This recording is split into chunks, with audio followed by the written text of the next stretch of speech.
Hi, fifth graders. We're going to work on lesson 3 today in your My Math textbook on page 23. So make sure that you're opened up in your book with me. Today we're doing a hands-on lesson, model fractions and decimals.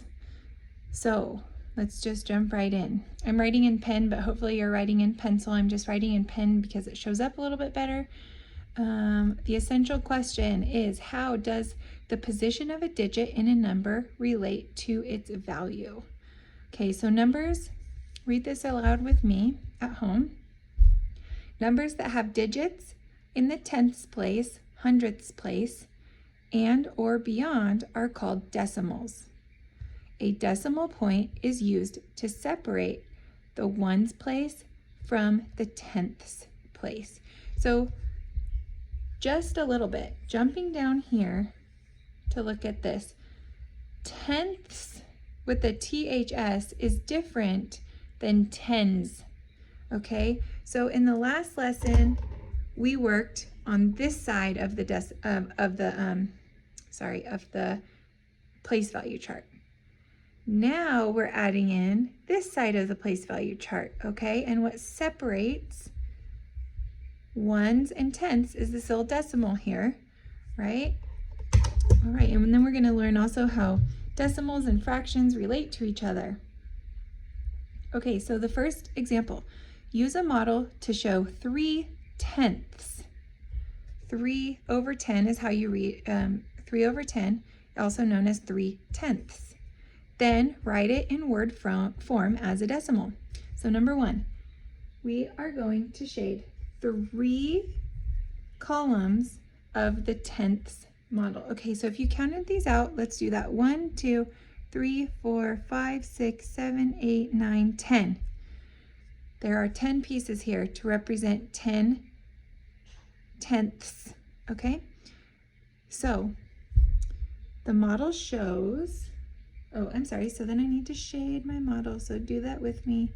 Shade 3 out of the 10. All right, okay, so the model shows, we're writing this in word form, 3/10, okay? And then the decimal is 0.3. How I would say that out loud is 3/10, all right? So we had it written, we had it in shaded form, we have it in decimal form, we have it in word form. Okay, now we're gonna jump down here to the try it. Use a model to show 9/100ths.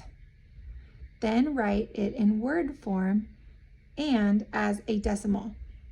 All right, so if we counted out all of these little pieces, it would equal 100 little pieces.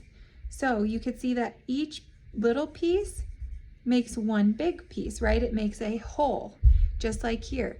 10 little pieces together make one whole. So that's why we're on this side of the decimal, right? It's part of a whole. On this side of the decimal, they already are whole. These are part of the whole, already whole, okay? So 9/100ths. Okay, so we are going to shade 9 of the small squares. Okay, so I'm gonna do that now. 1, 2, 3, 4, 5, 6, 7, 8, 9.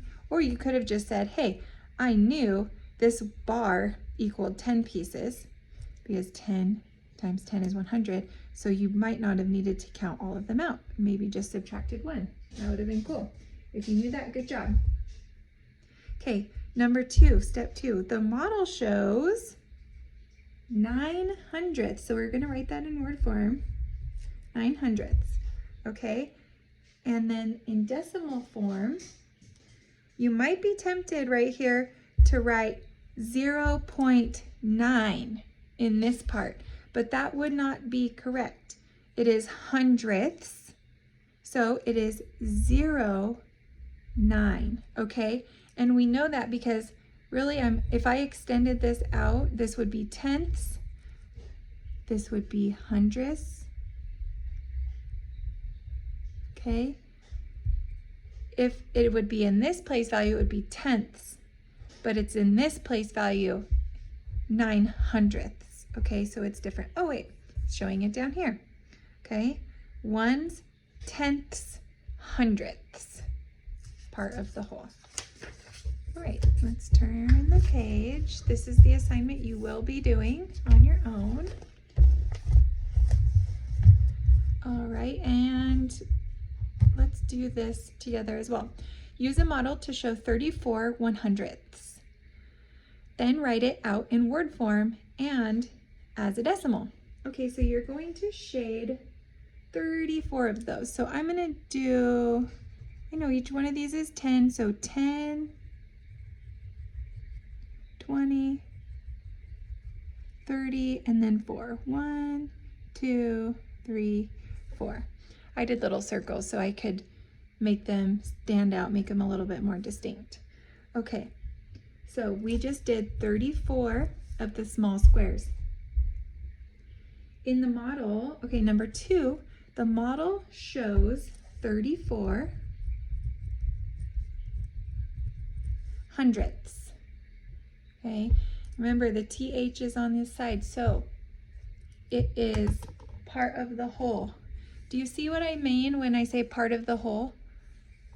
This is a whole, and not all of them are shaded, so it's only part of it. So notice that there are, how many tenths got shaded? 1/10, 2/10, 3 whole tenths got shaded, right? So 3/10 out of that part got shaded, and 4, oh no, I'm sorry, I put the wrong thing. I'm sorry, so 3, oh, no. Notice that there are 3/10 shaded, okay, and 4 hundredths shaded, okay? So 3/10 shaded and 4/10 shaded. Sorry about that. Sometimes teachers correct themselves as well. Okay, 0.34. Okay, isn't that awesome? I really like this. This is fun. Okay, so there were 100 parts in here. That's why we were working in the hundredths. Okay, 3/10 got shaded, and then 4 were left over in the hundredths. Okay, so that's where those numbers came from. Do you see this, how it directly relates? 3/10, and then the 4 hundredths got left over. Okay, or that were left hundredths. Okay, let's do this part down here. Talk about it. Okay, the model at the right shows a thousandths cube. Okay, so now see this front plate, it would be like a 100ths plate, right? But it's more, so this is 1,000. This represents 1,000. What fraction of the model is shaded? And then write a decimal. So we know this whole cube is 1,000, and how many are shaded? Well, we can count 1, 2, 3, 4. All right, you're probably a smarty pants and knew that right off the bat. 4 out of 1,000 are shaded, right?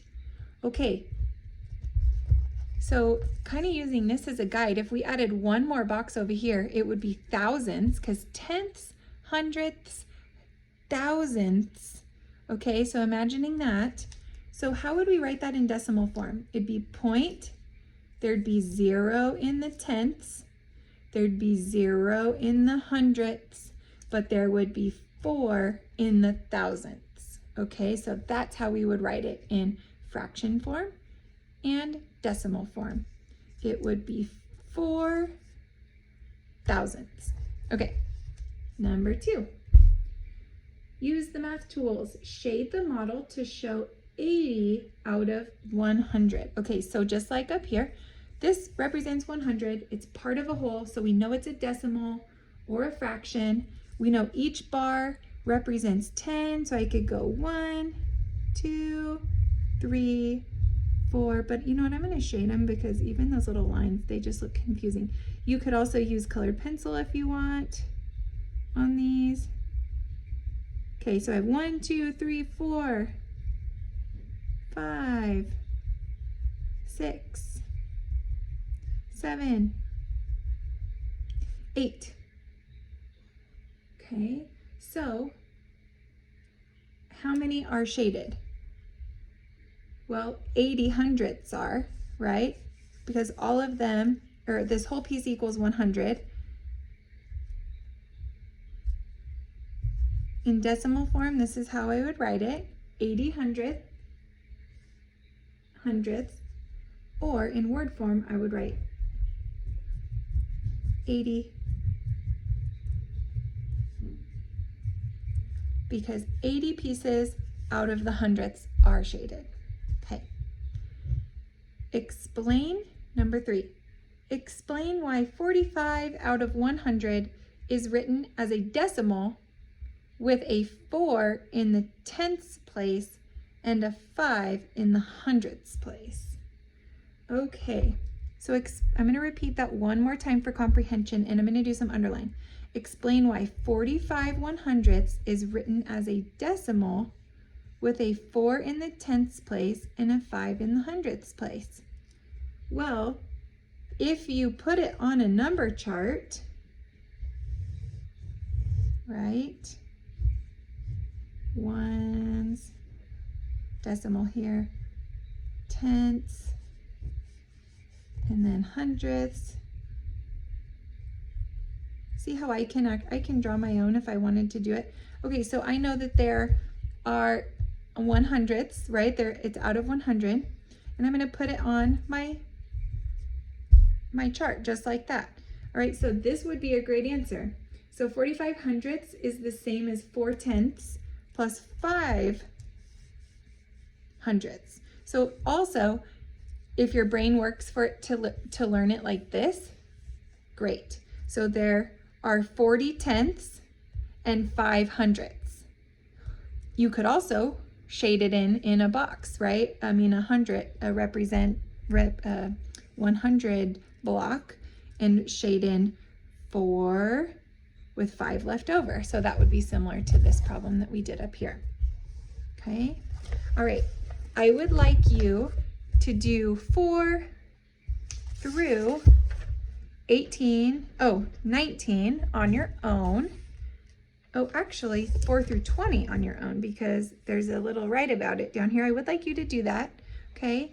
If you need more practice on this, please do my homework. Parents, you can help decide if you would like them to, or if, we get to our appointment and maybe you did not grasp this that well and need a little bit extra practice, I might have you do that. So we will decide on that. But for now, do until problem 20. All right, and I helped you get started. We did 1, 2, and 3 together for just a little bit extra practice, because I know this stuff can get confusing. So please reach out to me if you have any questions at all, and I'd be happy to go over any more of this with you. So we were, again today, we're talking about decimals. We're talking about the other side of the number line. We learned a couple of different ways to to represent with a model. We went back to our place value charts, which we're pretty familiar with, and how to graph them using the models here. All right, let me know if you guys have any questions.